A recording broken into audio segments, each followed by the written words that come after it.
Good touch bad touch என் குழந்தைக்கு நான் சொல்லி கொடுத்துட்டேன், என் குழந்தை ரொம்ப சேஃப்னு நினைக்கிற தாய்மாரா உங்களுக்காக தான் இந்த பதிவு. பெண் குழந்தைகள் மட்டும் இல்லைங்க, ஆண் குழந்தைகள் பெற்ற அம்மாங்கள் கூட இதை தயவு பண்ணி கவனிங்க. குட் டச் பேட் டச் சில சமயம் குழந்தைங்களுக்கு தானாவே தெரிஞ்சிருது.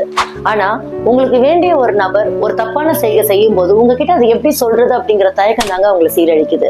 ஏதோ ஒரு குறிப்பிட்ட நபரோட திடீர்னு அவங்க பேசுறதை நிறுத்துறாங்க, இல்ல அவங்க வீட்டுக்கு போக மாட்டேன்னு அவங்க ரொம்ப கஷ்டப்படுறாங்க அப்படின்னா கொஞ்சம் புரிஞ்சுக்கோங்க, ஏதோ ஒண்ணு நடந்திருக்கு. பிசிக்கல் அபியூஸா இல்லாம இருக்கலாம், ஆனா மென்டல் ஹாரஸ்மெண்ட் கூட நடந்திருக்கலாம். உங்களை பொறுத்த வரைக்கும் அது ரொம்ப சின்னதா இருக்கலாம், ஆனா அவங்க உலகத்துல அது ரொம்ப பெருசு.